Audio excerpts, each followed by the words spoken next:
Hi guys, आज की video में हम देखेंगे कैसे हम फाइल कर सकते हैं ITR 1 को for the financial year 22-23 and assessment year 23-24 के लिए। So without any delay start करते हैं आज का वीडियो। सो ITR 1 फाइल करने के लिए सबसे पहले आपको जाना है incometax.gov.in पर। यहाँ पर जाकर आपको करना है लॉगिन। अगर आप एक फर्स्ट टाइम यूज़र हैं तो पहले आपको खुद को रजिस्टर कराना पड़ेगा, लेकिन अगर ऑलरेडी आपके पास में यूज़र आईडी पासवर्ड है तो आप डायरेक्टली उससे लॉगिन कर सकते हैं। यूज़र आईडी एंटर करने के बाद में आपको क्लिक करना है कंटिन्यू पर,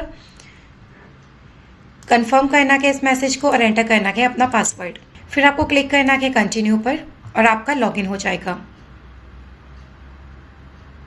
ये आपका इनकम टैक्स का पोर्टल है जहां पर आपको अपनी रिटर्न फाइल करनी है। इसको फाइल करने के लिए सबसे पहले आप जाएंगे ई फाइल पर, इनकम टैक्स रिटर्न पर और फाइल इनकम टैक्स रिटर्न पर। यहाँ पर आपको अपना असेसमेंट ईयर सेलेक्ट करना है which is 23-24, current assessment year. Online choose करना है मोड ऑफ फाइलिंग और क्लिक करना है कंटिन्यू पर। अब आप क्लिक करेंगे स्टार्ट न्यू फाइलिंग पे। यहाँ पर इंडिविजुअल को सेलेक्ट करके क्लिक करेंगे कंटिन्यू पर। यहाँ पर आपको ITR सेलेक्ट करना है, हमारे केस में है ITR 1। ITR 1 सेलेक्ट करने के बाद में आपको प्रोसीड करना है, प्रोसीड विद ITR 1 पे। ITR 1 किस पे एप्लीकेबल होता है? अगर आप एक इंडिविजुअल रेजिडेंट इंडिविजुअल हैं जिनकी total income up to 50 lakh rupees है, यानी अगर आपकी इनकम 50 लाख रुपीस से ज्यादा है तो आप ITR 1 को चूज नहीं कर सकते हैं। आपकी इनकम सैलरी से है, वन हाउस प्रॉपर्टी है, कुछ अदर सोर्सेज की इनकम है और अगर आपकी एग्रीकल्चर इनकम है अप टू 5,000 रुपीज, इन्हीं केसेस में आप ITR 1 को चूज कर सकते हैं। इसके अलावा अगर आपकी कोई भी इनकम होती है तो उसके लिए आपको अदर फॉर्म्स को चूज करना होगा।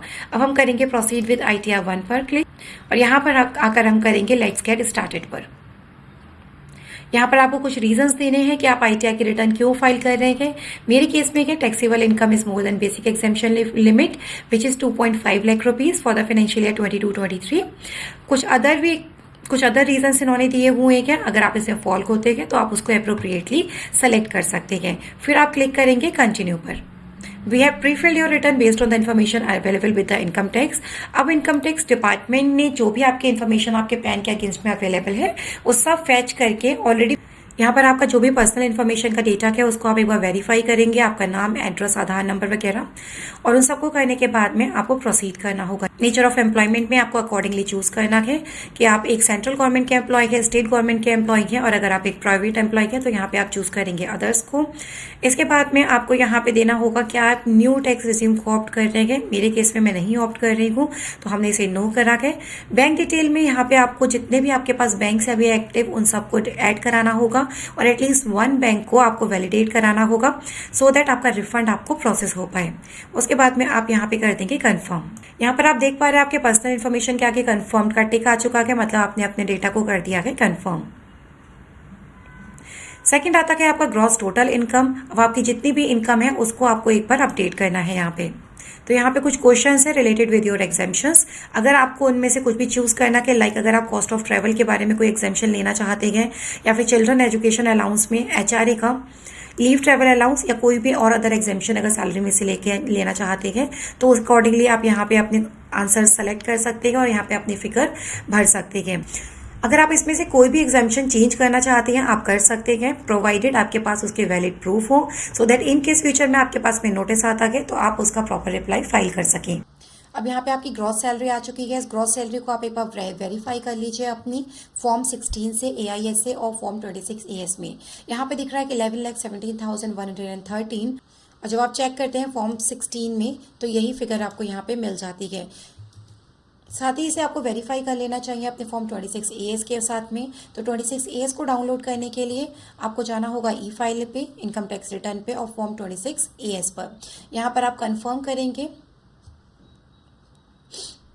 आपको यहाँ पे चेक करना होगा और क्लिक करना होगा प्रोसीड पर। यहाँ आपको एक ऑप्शन मिल जाएगा व्यू टैक्स क्रेडिट, इस पर आपको क्लिक करना है। यहाँ पर असेसमेंट ईयर सेलेक्ट करेंगे which is 23-24, view S HTML, view download पे क्लिक करना है और क्लिक करना है एक्सपोर्ट एज PDF पे और आपका फॉर्म 26 AS डाउनलोड हो जाएगा।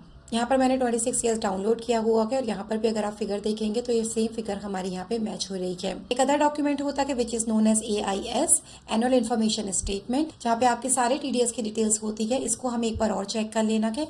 तो हम क्लिक करेंगे AIS पर, क्लिक करेंगे प्रोसीड पर, AIS पर जाएंगे और यहाँ पर आपको फाइनेंशियल ईयर सेलेक्ट करना है। सेलेक्ट करने के बाद में आप जाएंगे AIS पर असेसमेंट ईयर सेलेक्ट करने के बाद में आप जाएंगे AIS पर और यहाँ पर डाउनलोड कर लेंगे अपने AIS इन्फॉर्मेशन को। ये AIS मैंने डाउनलोड कर लिया है और यहाँ पर आप चेक करेंगे आपकी अमाउंट सेम दिखाई दे रही है, मतलब हमने अपनी सैलरी को सारे रेलिवेंट डॉक्यूमेंट से क्रॉस चेक कर लिया है।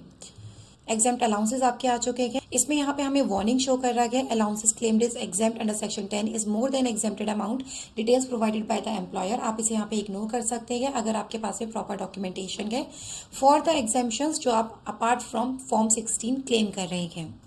एक्स्ट्रा डिडक्शन 50,000 रुपीज़ की जो आपको स्टैंडर्ड डिडक्शन मिलती है और इसके बाद में आपकी सैलरी आ चुकी है 911,717। इनकम फ्रॉम हाउस प्रॉपर्टी में अगर आपको कोई भी रेंटल इनकम रिसीव हो रही है फ्रॉम वन हाउस प्रॉपर्टी आप यहाँ फिल कर सकते हैं। साथ ही अगर आपने होम लोन लिया हुआ है तो उस पर पे किए जाने वाले इंटरेस्ट अकाउंट का अप टू 2 लाख रुपीज़ भी आप यहाँ पे एग्जाम्पशन क्लेम कर सकते हैं। इनकम फ्रॉम अदर सोर्सेज में लास्ट ईयर में हमारा इनकम टैक्स का जो रिफंड आया हुआ है उसके ऊपर इंटरेस्ट मिला हुआ है। साथ ही डिपॉजिट जो बैंक में FDs हो रखी है उस पर इंटरेस्ट आया है एंड सेविंग बैंक का इंटरेस्ट आया हुआ है। ये सारी इन्फॉर्मेशन ऑटो पिक्ड हो चुकी है, इसे आप अपने AIS से भी एक बार क्रॉस वेरीफाई कर सकते हैं। Interest from saving bank account का आपको डिडक्शन भी बाद में मिल सकता है अंडर सेक्शन 80 TTA, जिसको अभी हम क्लेम कर लेंगे।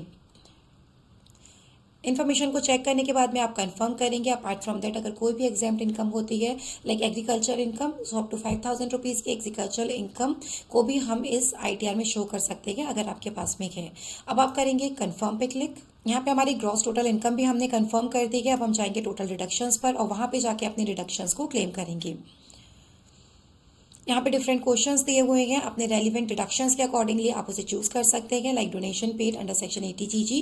मोस्ट कॉमन डिडक्शन है 80C की डिडक्शन जो यहाँ पे ऑटो पे हो चुकी है हमारी फॉर्म 16 से। अगर आपको इसमें कोई चेंज करना है तो उसे भी आप चेंज कर सकते हैं। लाइक इन माई केस मेरी टोटल डिडक्शन है 1,65,000 रुपीज़ की।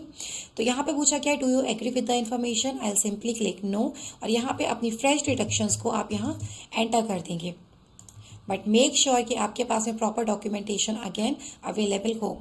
मेडिकल एक्सपेंडिचर, अगर आपने मेडिकल एक्सपेंडिचर करे हुए हैं या फिर अपना हेल्थ इंश्योरेंस लिया है जिसका प्रीमियम दिया है तो उसके लिए आप यहाँ यस कर देंगे और उसका हम शेड्यूल अभी आगे जाके फिलअप करेंगे। साथ ही ATE अगर आपने एजुकेशन लोन लिया है तो उसके इंटरेस्ट की डिडक्शन आपको यहाँ मिल जाएगी और सेविंग बैंक अकाउंट के इंटरेस्ट की डिडक्शन भी आपको यहाँ पे क्लेम करनी होगी।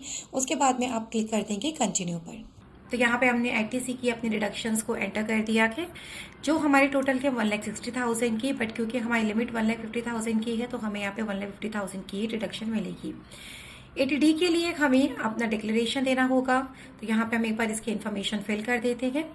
पहला ऑप्शन है कि अगर आप एक इंडिविजुअल हैं वेदर यू और your family member excluding parent is a senior citizen, अगर आपके केस में है तो ठीक है, अदरवाइज आप नो करेंगे और अपना हेल्थ इंश्योरेंस यहाँ पे एंटर कर देंगे। माई हेल्थ इंश्योरेंस इज 10078, उसे हमने यहाँ पे एंटर कर दिया गया। साथ ही अगर आपने प्रिवेंटिव हेल्थ चेकअप पे कुछ भी खर्चा किया गया ड्यूरिंग द फाइनेंशियल ईयर उसको आप यहाँ पे एंटर कर देते हैं। In my case it is more than 5,000 rupees, but यहाँ पे हमें मैक्सिमम डिडक्शन 5,000 रुपीज़ की मिल सकती है। इसी तरह ATD यानी कि हेल्थ इंश्योरेंस की डिडक्शन मैक्सिमम आपको 25,000 मिल सकता है, बट अगर आपने पेरेंट्स के लिए प्रीमियम पे कर रहे हैं तो वहाँ पर आप 50,000 तक का डिडक्शन क्लेम कर सकते हैं। तो यहाँ हमारी इन्फॉर्मेशन एंटर हो चुकी है, हमारी टोटल डिडक्शन 15,000 की बनी है। हम इसे कर देंगे सेव। एक और डिडक्शन हमारी होती है अंडर सेक्शन 80 TTA जो मिलती है हमारी सेविंग बैंक के इंटरेस्ट पर और ये टोटल डिडक्शन हमारा होता है 10,000 रुपीज़ तक का। तो यहाँ पे हमारा सेविंग बैंक का टोटल इंटरेस्ट है 2209, उसको हमने एंटर कर दिया कि और यहाँ पे एक वार्निंग शो हो रही है कि deduction under section 80 TTA is more than deduction detail provided by the employer. आप इसे इग्नोर कर सकते हैं, कोई प्रॉब्लम नहीं है। सारी डिडक्शंस की डिटेल हमारी एंटर हो चुकी है। अब हम यहाँ पर इसको कंफर्म कर देंगे। सो अब लास्ट ऑप्शन हमारा बचता है टैक्स पेड का। एक बार टैक्स पेड को देख लेते हैं। यहाँ पे आपकी सारा TDS जितना भी आपका TDS TCS जो भी डिडक्ट या कलेक्ट हुआ होगा उसकी इन्फॉर्मेशन यहाँ पे आ जाएगी। आपका टोटल TDS 76,548 का डिडक्ट हुआ है, आप इसे एक बार कंफर्म कर देंगे। अब आपकी टोटल टैक्स लायबिलिटी बन रही है 70,000 रुपीज़ की against your tax paid 76,000 rupees. तो यहाँ हमारी टोटल इनकम जो बन रही है 7,74,000 रुपीज़ की बन रही है, जिसके अगेंस्ट में आपका टैक्स बन रहा है 67,000 rupees. Health and education cess 2,600 मिलाने के बाद टोटल टैक्स आपका बनता है 70,000 रुपीज़ का। तो जैसा कि आप देख पा रहे हैं कि हमारा टोटल टैक्स पेड 76,000 है, उसके अगेंस्ट में हमारी लाइबिलिटी बनती है 70,000 रुपीज़ की, यानी कि हमारा 6,000 रुपीज़ का रिफंड यहाँ पर बन रहा है। You are eligible for a refund of 6,500 rupees. यहाँ से आप डाउनलोड कर सकते हैं अपनी समरी को, उसको एक बार चेक कर सकते हैं और चेक करने के बाद में अगर आपको लगता है कि आपकी डिटेल सही है तो यहाँ पर आप प्रीव्यू रिटर्न करके अपनी रिटर्न को एक बार वेरीफाई कर सकते हैं। यहाँ पर आपकी डिटेल आ जाएगी, यहाँ पे आपको चेक मार्क करना है। चेक मार्क करने के बाद में आपको यहाँ पर कर देना है प्रोसीड टू प्रीव्यू पर। यहाँ पर आपका पूरे रिटर्न की समरी आ गई है, आप उसे एक बार अच्छे से वेरीफाई कर सकते हैं और वेरीफाई करने के बाद में आप इसे करेंगे प्रोसीड टू वैलिडेशन। यहाँ पे हमारा वैलिडेशन सक्सेसफुल हो चुका है और हमारी रिटर्न रेडी हो चुकी है सबमिशन के लिए। अब आप प्रोसीड टू वेरिफिकेशन करके इस रिटर्न को यहाँ पे सबमिट कर सकते हैं। बट आफ्टर सबमिशन भी एक इंपॉर्टेंट स्टेप होता है, वो होता है ई वेरिफिकेशन का। आपको ई वेरीफाई कराना होगा अपने रिटर्न को, और इन केस आप ई वेरीफाई नहीं करा पाते हैं तो उस कंडीशन में विद इन 30 डेज आपको CPC बेंगलोर के एड्रेस पे इसको पोस्ट करना होगा। आई होप ये इन्फॉर्मेशन आपके लिए यूजफुल रही होगी। ऐसी और इन्फॉर्मेशन के लिए subscribe this channel, like this video. Thank you so much.